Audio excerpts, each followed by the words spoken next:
పూజ గదిలో నీళ్లు ఎందుకు ఉంచుతారు? దీని వెనుకున్న ఆధ్యాత్మిక రహస్యం ఏంటో తెలుసా? ప్రతి ఇంట్లోనూ పూజ గదిలో నీళ్లు తప్పనిసరిగా ఉంచుతారు. ఇది కేవలం సాధారణమైన అలవాటు కాదు.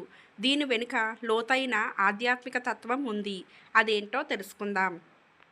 ఏ పూజ చేసినా భాగంగా ఆచమనీయం చేయడానికి కలశంలోనికి నదీ జలాలను ఆహ్వానించేందుకు నీళ్లు ఉంచుతారు. కలశంలో నీటినే పూజ మొత్తానికి వినియోగిస్తారు. ఆద్యం, పాద్యం, స్నానం, ఆచమనీయం, నైవేద్యం ఇవన్నీ భగవంతుడికి కలశంలో నీటితోనే చేస్తారు. వీటితో పాటు ఇంకా పూజ గదిలో రాగి లేదా మట్టి పాత్రలో నీళ్లు నింపి ఉంచడం మంచి ఫలితాలను ఇస్తుందని చెబుతారు. పూజా సమయంలో ప్రశాంతంగా ధ్యానంలో కూర్చొని మనకు ఇష్టమైన దైవానికి సంబంధించిన మంత్రాలు చదివితే ఆ మంత్రాలు, శ్లోకాలు సానుకూల శక్తి ఆ నీటిలో కలుస్తుందని నమ్మకం.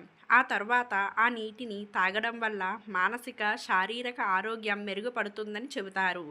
దీపారాధన, గంటను మోగించడం కూడా ముఖ్యమే.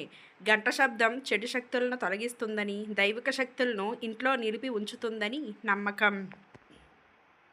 అయితే పూజలో ఇనుప వస్తువులు, ఇనుమ పాత్రలు వినియోగించకూడదు. ఎందుకంటే ఇనుము ఎముడికి సంబంధించిన లోహం. అందుకే మట్టి లేదా వెండి, బంగారు పాత్రలు వినియోగించవచ్చు. కానీ ఇనుము వాడకూడదు. ఇనుము ప్రతికూల శక్తులను ఆకర్షిస్తుంది, కానీ సానుకూల శక్తుల్ని కాదు. 5 భూతాల శక్తి పొందే రహస్యం ఆకాశానికి చిహ్నం. పూజగదిలో ఉన్న ఖాళీ స్థలం భూమికి చిహ్నం. మనలను నిలబెట్టే నేల అగ్నికి చిహ్నం. మనం వెలిగించే దీపం గాలికి చిహ్నం. దీపంలో ఉన్న గాలికి నీటికి చిహ్నం. మనం ముంచే నీరు పంచభూతాలలో నీరు ఒకటి. ఇది శుద్ధి, జీవనం, దైవిక శక్తికి ప్రతిరూపం. పూజ గదిలో నీటిని ఉంచడం అంటే దేవతలను ప్రసన్నం చేసుకోవడమే. వరుణదేవుడి స్వరూపం అయిన నీరు పూజ గదిలో ఉంచడం వల్ల సంపద, సంరక్షణ కల్పిస్తాయని చెబుతారు. ఇది సాధారణ నీరైనా, తులసి ఆకులు వేసినది అయినా దేవతలకు సమర్పణగా మారి త్వరిత ఫలితాలను ఇస్తుంది. ఇంకా ప్రతికూల శక్తులను, నెగిటివ్ ఎనర్జీని నశింపజేస్తుంది. శక్తివంతమైన మంత్రాల కలయికతో తీర్థంగా మారుతుంది. పూజ చేయడానికి ముందు విగ్రహాలను నీటితో కడగడం, గది మొత్తం జల్లడం మంచిది. ఇది గదిని ఆధ్యాత్మికంగా శుద్ధి చేస్తుంది. తులసి ఆకులు కూడా వేస్తే ఇందులో ఔషధ గుణాలు కూడా చేరి బ్యాక్టీరియా తొలగి ఇంట్లో శాంతి పెరుగుతుంది. వాస్తు ప్రకారం ఈ నీటిని ఉత్తరం లేదా ఈశాన్య మూలలో ఉంచితే మంచిది.